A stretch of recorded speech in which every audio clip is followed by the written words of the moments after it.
ಸಮೀಪದ ಯಾಲ್ಪಾರಟ್ಟಿ ಗ್ರಾಮದ ಪ್ರಸಿದ್ಧ ಅರಣ್ಯ ಸಿದ್ದೇಶ್ವರ ದೇವಸ್ಥಾನದಲ್ಲಿ ಪೂಜಾ ಹಕ್ಕು ಸಂಬಂಧ ಉಂಟಾಗಿದ್ದ ವಿವಾದವನ್ನು ಅಧಿಕಾರಿಗಳ ಮಧ್ಯಸ್ಥಿಕೆಯಿಂದ ತಾತ್ಕಾಲಿಕವಾಗಿ ಬಗೆಹರಿಸಲಾಗಿದ್ದು, ಸಂಪ್ರದಾಯದಂತೆ ಪೂಜೆ ನೆರವೇರಿಸಲು ಅವಕಾಶ ಕಲ್ಪಿಸಲಾಗಿದೆ. ಹಾರುಗೇರಿ ಸಮೀಪದ ಯಾಲ್ಪಾರಟ್ಟಿ ಗ್ರಾಮದ ಅರಣ್ಯ ಸಿದ್ದೇಶ್ವರ ದೇವಸ್ಥಾನದಲ್ಲಿ ಪೂಜಾ ಹಕ್ಕು ವಿಚಾರವಾಗಿ ಒಡೆಯರ ಕುಟುಂಬದ ಸದಸ್ಯರ ನಡುವೆ ಭಿನ್ನಾಭಿಪ್ರಾಯ ಉಂಟಾಗಿತ್ತು.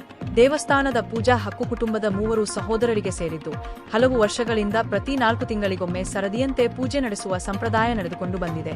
ಈ ಬಾರಿ ಸರದಿ ಬದಲಾವಣೆ ಕುರಿತ ಭಿನ್ನಾಭಿಪ್ರಾಯದಿಂದ ವಿವಾದ ಉಂಟಾಗಿದ್ದು, ವಿಷಯ ಗಂಭೀರ ಸ್ವರೂಪ ಪಡೆದ ಹಿನ್ನೆಲೆಯಲ್ಲಿ ರಾಯಬಾಗ ತಹಶೀಲ್ದಾರ್ ಮಹಾದೇವ ಸನಮುಡಿ ಹಾಗೂ ಹಾರುಗೇರಿ ಪೊಲೀಸ್ ಠಾಣೆಯ ಪಿಲಸ್ಟ ಮಾಲಪ್ಪ ಪೂಜೇರಿ ಅವರ ನೇತೃತ್ವದಲ್ಲಿ 2 ಪಕ್ಷಗಳೊಂದಿಗೆ ಸಭೆ ನಡೆಸಲಾಯಿತು. ಸಭೆಯಲ್ಲಿ ಕಾನೂನು ಹಾಗೂ ದೇವಸ್ಥಾನದ ಸಂಪ್ರದಾಯದ ಕುರಿತು ಮನವರಿಕೆ ಮಾಡಿಕೊಟ್ಟ ಅಧಿಕಾರಿಗಳು, ಸಂಪ್ರದಾಯದಂತೆ ನಿಗದಿತ ಸರತಿಯ ಪ್ರಕಾರ ಮೊದಲನೇ ಸರತಿಯವರಿಗೆ ಪೂಜೆ ನೆರವೇರಿಸಲು ಅವಕಾಶ ಕಲ್ಪಿಸಿದರು. ಪೂಜಾ ಹಕ್ಕು ಕುರಿತ ಪ್ರಕರಣ ಈಗಾಗಲೇ ನ್ಯಾಯಾಲಯದಲ್ಲಿ ವಿಚಾರಣೆಯಲ್ಲಿರುವುದರಿಂದ ಅಂತಿಮ ತೀರ್ಪು ಬರುವವರೆಗೆ ಯಾವುದೇ ರೀತಿಯ ಅಶಾಂತಿ ಉಂಟು ಮಾಡದೆ ಕಾನೂನು ಸುವ್ಯವಸ್ಥೆ ಕಾಪಾಡುವಂತೆ ಹಾಗೂ ದೇವಸ್ಥಾನದ ಸಂಪ್ರದಾಯವನ್ನು ಗೌರವಿಸುವಂತೆ ಅಧಿಕಾರಿಗಳು 2 ಪಕ್ಷಗಳಿಗೆ ಸೂಚನೆ ನೀಡಿದರು. ಈ ಸಂದರ್ಭದಲ್ಲಿ ದೇವಸ್ಥಾನದ ಅಧ್ಯಕ್ಷ ಅಮಿತ ಕವಟಕೊಪ್ಪ, ಸುನೀಲಗೌಡ ಪಾಟೀಲ, ಮಹಾದೇವ ತೇರದಾಳ, ಅಶೋಕ ಗುಡೋಡಗಿ, ಟ್ರಸ್ಟ್ ಸಮಿತಿಯ ಸದಸ್ಯರು ಹಾಗೂ ಅಪಾರ ಸಂಖ್ಯೆಯ ಭಕ್ತರು ಉಪಸ್ಥಿತರಿದ್ದರು. ಒಟ್ಟಾರೆ ಅಧಿಕಾರಿಗಳ ಸಮಯೋಚಿತ ಮಧ್ಯಸ್ಥಿಕೆಯಿಂದ ಅರಣ್ಯ ಸಿದ್ದೇಶ್ವರ ದೇವಸ್ಥಾನದಲ್ಲಿ ಉಂಟಾಗಿದ್ದ ಪೂಜಾ ಹಕ್ಕಿನ ವಿವಾದ ತಾತ್ಕಾಲಿಕವಾಗಿ ಶಮನಗೊಂಡಿದ್ದು, ಸಂಪ್ರದಾಯದಂತೆ ಪೂಜೆ ಶಾಂತಿಯುತವಾಗಿ ನೆರವೇರಿದೆ. ವರದಿ ಹನುಮಂತ ಸಣ್ಣಕ್ಕಿನವರ UK1 ನ್ಯೂಸ್ ರಾಯಬಾಗ್.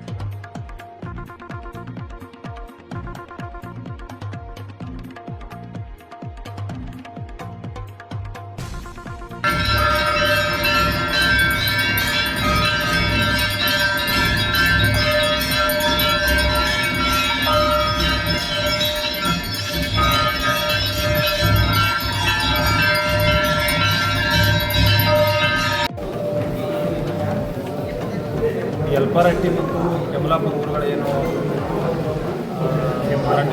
ಯಮಲಾಪುರ ಅರಣ್ಯ ಸಿದ್ದೇಶ್ವರ ದೇವಸ್ಥಾನ ಇದೆ. ಸುಮಾರು ವರ್ಷಗಳಿಂದ ದೇವಸ್ಥಾನದ ಪೂಜೆಗೋಸ್ಕರ ಪೂಜಾರಿಗಳಿಗೆ ಇನ್ನೂ ಮಾನ್ಯ ಸಿವಿಲ್ ನ್ಯಾಯಾಲಯದಲ್ಲಿ ಕೇಸ್ ನಡೆದಿದೆ. ಅದರ ಮಧ್ಯೆ 2025ನೇ ಇಸ್ವಿಯ ಮಾರ್ಚ್ ತಿಂಗಳಿನಲ್ಲಿ ಆಗಿನ ತಹಸೀಲ್ದಾರ್ PS ಎಲ್ಲ ಊರಿನ ಪಂಚರ ಸಮಕ್ಷಮ ಒಂದು ಮುಚ್ಚಳಿಕೆ ಪತ್ರ ಬರೆದುಕೊಡ್ತಾರೆ. ಆ ಮುಚ್ಚಳಿಕೆ ಪತ್ರದಲ್ಲಿ ಏನು ಬರೀತಾರೆ ಅಂದರೆ, ಏನು ಪೂಜಾರಿಗಳಿದ್ದಾರೆ 3 ಟೀಮ್ ಮಾಡಿ ಪ್ರತಿ 4 ತಿಂಗಳಿಗೊಮ್ಮೆ ಅವರು ಬದಲಾಗಬೇಕು. ಒಂದೊಂದು ಟೀಮಿಗೆ 4 ತಿಂಗಳಂತೆ ಪೂಜೆಯನ್ನು ಅವರು ನೇಮಿಸ್ಕೊಳ್ತಾರೆ. ಅದರಂತೆ 3ನೇ ಟೀಮ್ದವರು ಅವರು ನಿನ್ನೆ ಪೂಜೆ ಮುಗೀತು. ಅವರು 1ನೇ ಟೀಮ್ನವ್ರಿಗೆ ಪೂಜೆಯನ್ನು ಬಿಟ್ಟುಕೊಡ್ಬೇಕಾಗಿತ್ತು. ಅವರು ನಿನ್ನೆ ತಕರಾರು ಮಾಡಿ ಆ ಪೂಜೆ ಬಿಟ್ಟು ಕೊಡಲಿಲ್ಲ. ಅವರು ಗಲಭೆ ಕೂಡ ಮಾಡಿದರು. ಇವತ್ತು ನಾವು PS ಅವರು ಇಲ್ಲಿ ಊರಿನ ಗೌಡರು ಎಲ್ಲ ಕಮಿಟಿ ಅಧ್ಯಕ್ಷರು ಮೆಂಬರ್ಸು ಎಲ್ಲ ಈ ಊರಿನ ಪಂಚರು ಸೇರಿ ಏನು ಪೂಜೆ ಮಾಡ್ತಾಯಿದ್ರು 3ನೇ ಟೀಮ್ನವರು, ಅವರಿಂದ ನಾವು 1ನೇ ಟೀಮ್ನವ್ರಿಗೆ ದೇವಸ್ಥಾನದ ಬೀಗವನ್ನು ಇವತ್ತು ಇಸಿಕೊಟ್ಟು ದೇವಸ್ಥಾನದ ಪೂಜೆಯನ್ನು ಮಾಡಲಿಕ್ಕೆ ಅವರಿಗೆ ಅನುಕೂಲ ಮಾಡಿದ್ದೀವಿ. ಸರ್, ಒಬ್ಬರಿಗೆ ಎಷ್ಟು ತಿಂಗಳು? ಒಬ್ಬರಿಗೆ 4 ತಿಂಗಳು.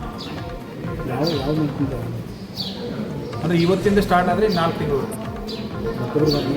ಹಾಂ.